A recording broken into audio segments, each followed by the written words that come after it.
The first generation A45 was arguably the world's most extreme hot hatch. So what changes has AMG made to the second generation A45? Let's go for a blast to find out.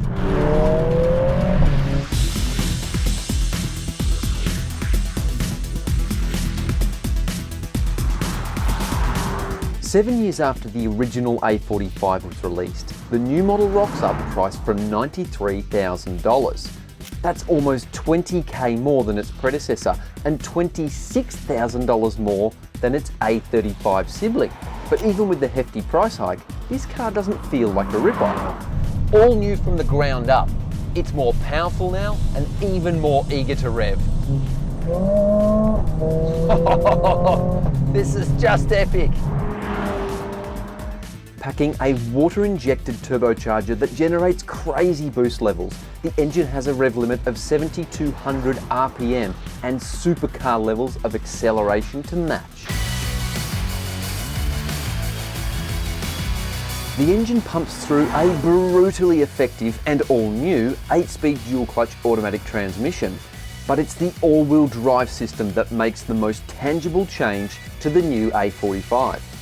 This completely new drivetrain has a pair of clutches on the rear axle, one for each wheel, delivering the sort of torque vectoring that makes this car so much more satisfying to drive than the previous version. This cool party trick gives the AMG a tendency to oversteer mid-corner, kind of like a rear drive car.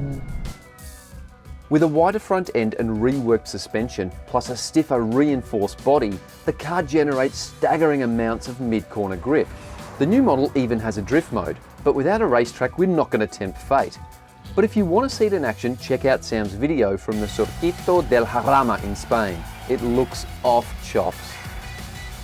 The kicker is that the AMG has matured as a daily driver too. Flick it into comfort mode and you'll find the softer adaptive suspension is better able to smooth out rougher roads. The autonomous driving technologies are more numerous and more effective now, improving its everyday usability dramatically. Make no mistake, this is one of the world's greatest hot hatches, but it's not perfect.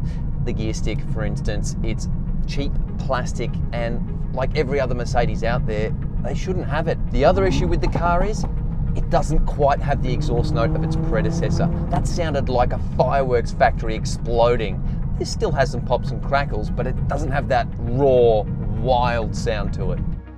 When it comes to the cabin design and layout, a lot has changed.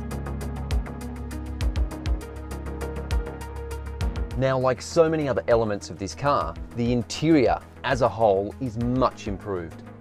The ergonomics are better, material quality is better, and the overall dashboard design has matured as well. Unlike the first generation A45, it's what you'd expect from a premium car maker. At the end of the day, AMG has created a worthy successor to one of the most ballistic hot hatches ever devised. The A45 may have gone way up in price, but when you factor in the refined road manners, a nicer cabin with more luxury and more tech that's easier to use, you won't feel shortchanged.